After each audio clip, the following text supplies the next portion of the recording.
교회에 있는 분과 이렇게 인사하겠습니다. 사랑합니다. 축복합니다. 우리 젊은이 교회는 계속해서 갈라디아서를 함께 나누고 있습니다. 이제 갈라디아서의 전반전이 끝나고 후반전이 시작되었습니다. 갈라디아서는 바울이 갈라디아 교회에 보낸 편지입니다. 편지에는 보낸 목적이 있기 마련인데요, 바울이 갈라디아서를 보낸 목적은 분명히 있습니다. 갈라디아 교회 안에 문제가 생겼기 때문입니다. 그 문제 중에 하나가 무엇이냐? 잘못된 복음을 가르치는 사람들로 인해 갈라디아 교인들 일부는 유혹에 넘어갔고 어떤 이는 흔들리고 있다는 것입니다. 여러분, 이게 얼마나 큰 문제인지 모릅니다. 쉽게 말하면 우리 젊은이 교회에 들어와서, 신천지가 들어와서 우리 교회를 비판하고 잘못된 교리를 가르쳐서 여기에 있는 청년들이 신천지에 빠지거나 흔들리고 있다는 말입니다. 실제로 신천지로 인해 망가진 교회 참 많습니다. 지금 이러한 현상이 갈라디아 교회 안에 일어나고 있다는 것입니다. 그럼 그들은 어떤 가르침을 전했을까요? 계속 반복해서 말씀드리는 것 같이 구원은 율법을 행함으로 받는다는 가르침이었습니다. 구원은 예수님을 믿는 믿음으로 충분하지 않고 내가 율법을 행하는 것이 더해져야 한다는 가르침이었습니다. 그래서 바울은 이들의 주장이 잘못되었다는 것을 갈라디아 교인들에게 알려주기 위해 편지를 썼습니다. 중요한 것은 우리가 지금까지 나눈 갈라디아서 1장부터 3장까지는 바울이 굉장히 이성적이고 논리적으로 반박을 했다는 것입니다. 어쩌면 우리가 지금까지 나눈 갈라디아서가 조금 어렵게 느껴진 이유도 이성적이고 논리적인 내용들이 많았기 때문일 수 있습니다. 하지만 오늘 우리가 읽은 본문 말씀의 어조는, 즉 말의 높이는 다릅니다. 지금까지는 이성적이고 논리적으로 반박을 했다면 지금부터는 갈라디아 교인들의 감성에 호소하고 있습니다. 예를 들어 한 커플이 있습니다. 분위기가 심상치 않아요. 여자가 남자에게 헤어지자고 했기 때문이에요. 우리 이제 헤어져. 우리 이제 헤어져. 네가 지겨워졌어. 갑자기 눈물 흘리시는 형제분들 안 계시죠? 예를 든 것뿐이에요. 그러자 남자가 여자에게 우리가 헤어지면 안 되는 이유 10가지를 이성적으로 논리적으로 말합니다. 그런데 그렇게 이성적으로 말을 해도 여자의 마음은 변하지 않습니다. 요지부동해요. 나빴어. 그러자 남자가 갑자기 무릎을 꿇고 눈물을 흘리며 이렇게 말합니다. 우리 사랑했잖아. 우리 사랑했는데 어떻게 헤어져? 미안해요. 감정이입 좀 하고. 우리 사랑했잖아. 그때 뜨거웠던 우리 사랑 기억 안 나? 이렇게 말을 합니다. 지금 바울이 이런 심정으로 말을 하고 있는 것입니다. 우리 13절부터 14절 함께 읽겠습니다. 시작. 아시는 바와 같이 내가 여러분에게 처음으로 복음을 전하게 된 것은 내 육체가 병든 것이 그 계기가 되었습니다. 그리고 내 몸에는 여러분에게 시험이 될 만한 것이 있는데도 여러분은 나를 멸시하지도 않고 외면하지도 않았습니다. 여러분은 나를 하나님의 천사와 같이 그리스도 예수와 같이 영접해 주었습니다. 아멘. 자, 이 말씀이 무슨 말이냐? 바울이 갈라디아 교인들에게 말합니다. 우리 처음 만났을 때를 떠올려 보라고요. 우리 처음 만났을 때를 떠올려 보래요. 그럼 한번 떠올려 볼게요. 13절을 보니까 내가 여러분들에게 처음으로 복음을 전하게 된 것은 바울 자신의 육체가 병든 것이 계기가 되었대요. 따라서 바울과 갈라디아 교인들이 처음 만났을 때에는 바울의 몸이 굉장히 아팠을 때라는 것을 알 수 있습니다. 그런데 14절을 보니까 그 육체에 병든 것이 단순히 감기 몸살 정도가 아니라 갈라디아 교인들에게 시험거리가 될 정도라고 말합니다. 시험거리가 될 정도로 바울이 아팠다는 것이에요. 그래서 어떤 학자는 이 바울의 병이 안질이나 간질이라고 말합니다. 안질 혹은 간질. 또 어떤 사람은 말라리아 증세라고 보기도 합니다. 왜냐하면 바울이 갈라디아 지역으로 오기 전에 버가라는 지역이 있었는데, 버가는 해안의 습지대이기 때문에 그 습지대에 말라리아가 유행했기 때문이에요.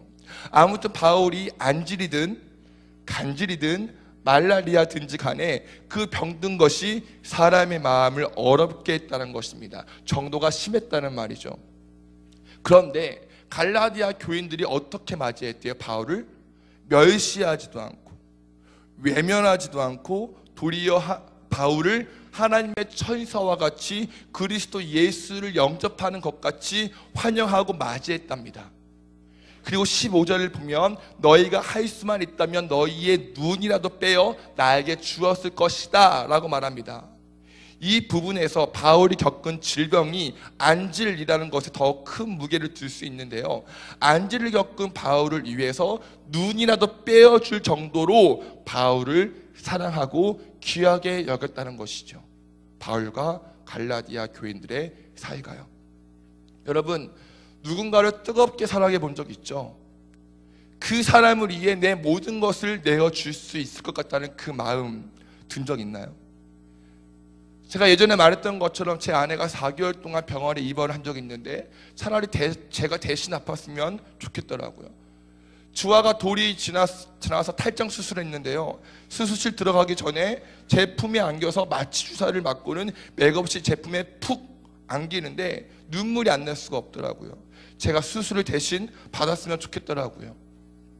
여러분들도 자신의 모든 것을 내어줄 수 있을 정도로 누군가를 뜨겁게 사랑했던 경험이 있을 텐데요, 이렇게 갈라디아 교인들이 바울을 참 많이 사랑했다는 것을 바울이 말하고 있습니다.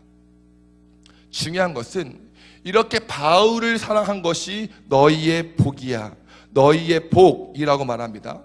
이 말은 즉 바울에 대한 갈라디아 교인들의 태도가 단순히 바울이 불쌍해서 그런 것이 아니라 복음에 대한 올바른 태도, 복음에 대한 올바른 태도라고 말하는 것입니다. 왜냐하면 갈라디아 교인들은 복음을 전하는 바울을 사랑하고 섬기는 것이 곧 복음에 대한 열심과 사랑이야 라고 생각했기 때문입니다. 정리하면 갈라디아 교인들은 자신들을 위해 십자가에서 죽으시고 부활하신 예수님에 대한 사랑과 열정이 넘쳐났고, 그 복음에 대한 사랑과 열정이 병에 걸린 바울을 섬길 수 있는 원동력이 되었다는 것이에요.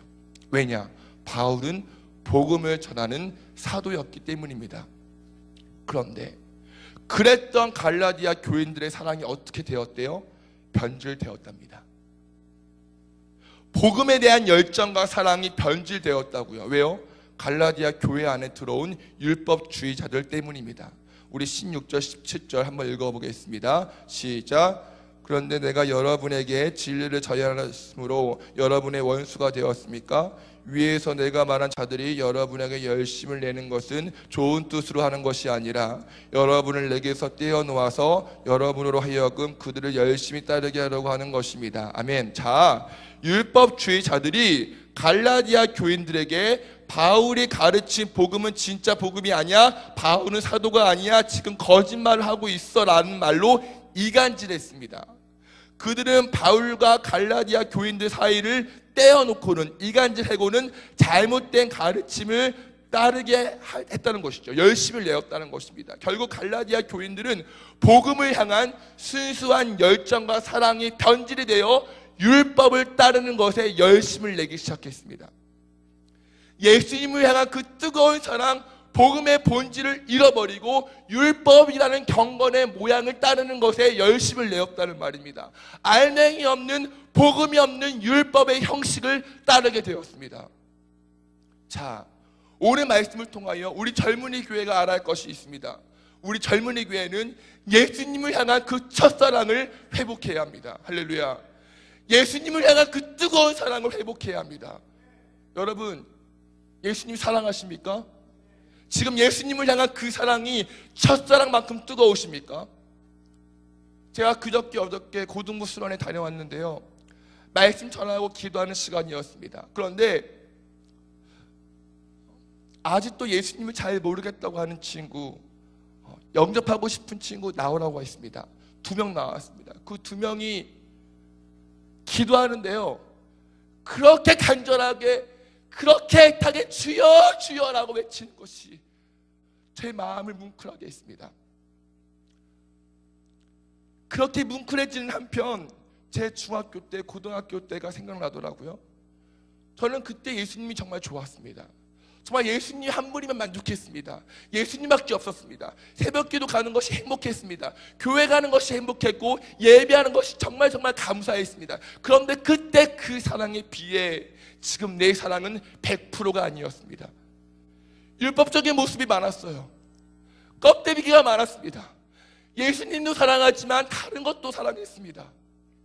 나이가 들면서 챙겨야 할 것들, 책임져야 할 것들이 많았다고 생각했습니다.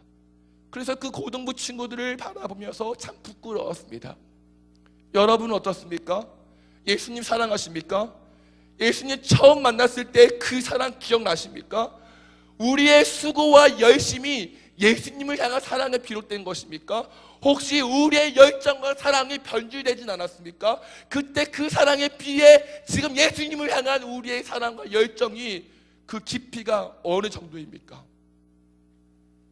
요한계시록을 보면 소아시아의 7교회가 나오는데요, 그 중에 에베소 교회가 있습니다.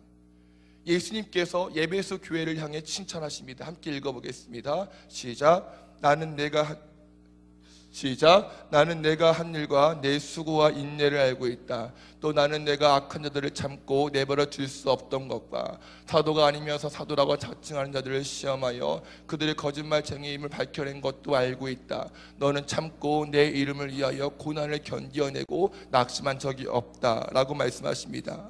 예수님께서 에베소 교인들이 한 일과 수고와 인내를 알고 계신데요, 에베소 교인들이 악한 자들을 참고 내버려 두지 않은 것, 거짓 사도를 밝혀낸 것도 아신대요. 예수님을 위해 참고 견뎌낸 것도 아신대요. 그런데 또 하나 알고 계신 것이 있습니다. 분명히 알고 계신 것이 있어요. 4절. 그러나 너에게 나무랄 것이 있어. 그것은 네가 처음 사랑을 잃어버린 거야. 처음 사랑을 버린 거야. 네, 에베소 교인들은 열심히 했지만 예수님을 향한 처음 사랑을 버렸습니다. 무슨 말이에요? 그들의 열심이, 그들의 수고가, 그들의 인내가 예수님을 향한 사랑에서 비롯된 것이 아니라는 말입니다. 점점 식어져가는 형식적인 사랑으로 인내하고 형식적인 사랑으로 열심과 수고를 했다는 것이에요. 마찬가지입니다. 여러분, 우리 젊은이 교회 예배가 얼마든지 형식적인 예배가 될 수 있습니다. 나의 열심, 목사의 열심, 운영위원회의 열정, 대목자 목자들의 수고가 얼마든지 형식적이 될 수 있다는 것입니다. 만약 우리가 그렇게 변한다면 이 모습을 바라보시는 예수님 마음은 어떨까요?